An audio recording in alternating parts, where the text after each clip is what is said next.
Inner awakening में आपका स्वागत है। पिछली कड़ी में हमने संबंध के सार को समझा और देखा कि सच्चा जुड़ाव तभी होता है जब अहंकार समाप्त हो जाता है। आज हम पूछते हैं, जीवन क्या सचमुच एक युद्ध भूमि है और क्या संघर्ष अपरिहार्य है? एक व्यक्ति ने कृष्णमूर्ति से कहा, मेरे भीतर हमेशा एक युद्ध चलता रहता है, लगातार कोशिश, तुलना, प्रतिरोध।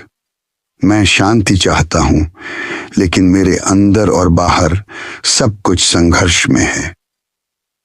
कृष्णमूर्ति कोई समाधान नहीं देते, बल्कि वे हमें एक मौलिक बदलाव की ओर आमंत्रित करते हैं। वे पूछते हैं, क्या आप संघर्ष को देख सकते हैं बिना उसे जीतने या बदलने की इच्छा के?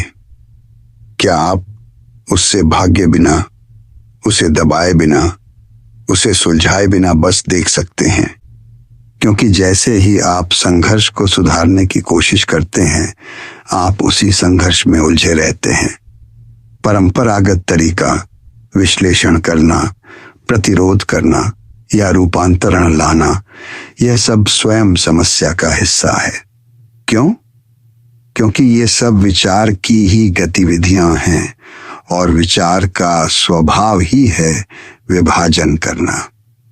कृष्णमूर्ति कहते हैं, हम संघर्ष में हैं क्योंकि विचार विरोध पैदा करता है जो है और जो होना चाहिए। आप हिंसक हैं और आप अहिंसक बनने की कोशिश करते हैं। आप दुखी हैं और आप सुखी बनने का प्रयास करते हैं। यह जो है से जो होना चाहिए तक की यात्रा यही अंतहीन आंतरिक संघर्ष को जन्म देती है। लेकिन क्या हो अगर आप कहीं न जाएं?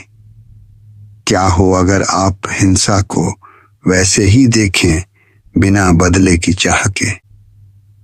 इस देखना में, इस न बदलने की पूर्ण सजगता में कुछ नया घटता है और उस मौन में एक बिल्कुल नया क्रम जन्म लेता है। वह क्रम विचार से नहीं बना होता, बल्कि विचार के अंत से प्रकट होता है। कृष्णमूर्ति कहते हैं, नकार करना ही सबसे सकारात्मक क्रिया है। परंपरा को नकारना, प्रयास को नकारना, यहां तक कि परिवर्तन की इच्छा को भी नकारना, यही वह जगह बनाता है जहां सच्चा रूपांतरण संभव है। इसलिए प्रश्न यह नहीं है, मैं संघर्ष को कैसे समाप्त करूं? प्रश्न यह है, क्या मैं जो है उसे बिना प्रतिरोध पूर्ण ध्यान से देख सकता हूं? क्योंकि पूर्ण ध्यान में संघर्ष हो ही नहीं सकता। वहां कोई देखने वाला नहीं होता, कोई विभाजन नहीं होता, सिर्फ जागरूकता होती है।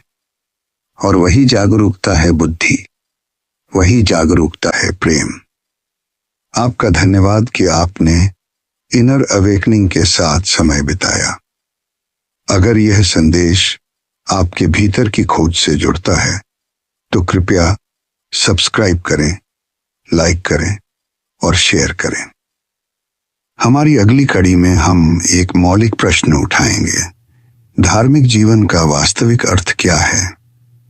क्या सचमुच पवित्र जीवन मंदिरों, विश्वासों और रीति रिवाजों से परे होता है? तब तक जागते रहिए, मौन में रहिए, उपस्थित रहिए